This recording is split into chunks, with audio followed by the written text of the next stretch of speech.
सब परिवर्तित हो रहे हैं, ये राणा परिवर्तित क्यों नहीं हुआ? उदाबाई भी परिवर्तित हो गई, धीरे धीरे धीरे धीरे मेवाड़ के सब विपक्षी लोग भी मीराबाई के पक्ष में आ गए। एक दूसरे जात का व्यक्ति वो भी मीराबाई का सत्संग सुनकर के वैष्णव सा होने लगा, राणा क्यों नहीं हुआ?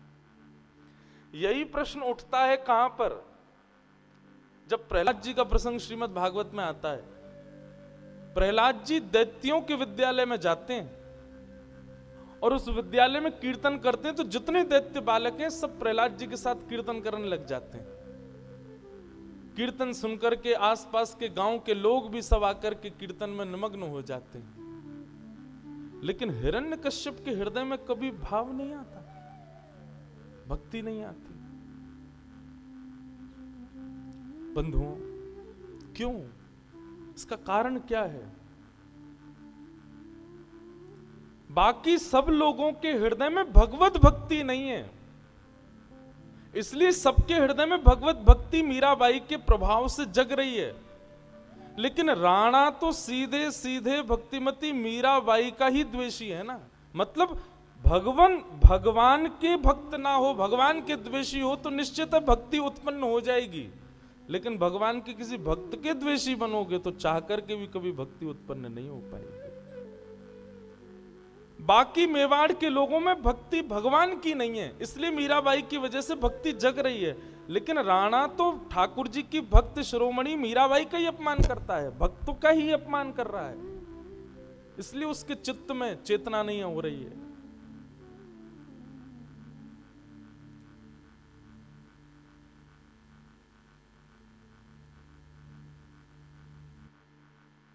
हमारे पूज्य नाना जी पंडित श्री कृष्णलाल शास्त्री जी, उनका एक संस्मरण पंडित जी सुना रहे थे कि वो जब कथा करते थे तो कहते थे कि भाई जो भी कीर्तन में पहुंचा उसने कीर्तन में जाकर के प्रहलाद जी के साथ कीर्तन किया, लेकिन हिरण्यकश्यप आया, उसने कीर्तन क्यों नहीं किया?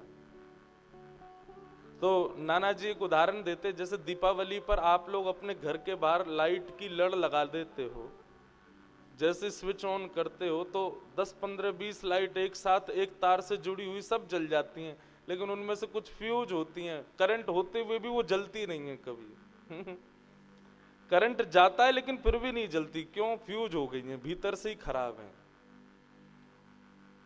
ठीक वैसे ही ये राणा आदि कुछ ऐसे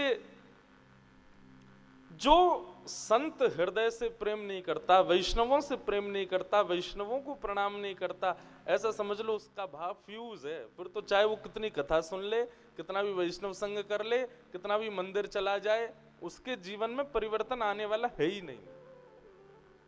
इसलिए भैया ठाकुर जी से बैर कर लो चलेगा, लेकिन कभी भगवत भक्तों से बैर मत करना, नहीं फ्यूज हो जाओगे, फिर कभी भक्ति उत्पन्न हो नहीं पाएगी पुनश्च।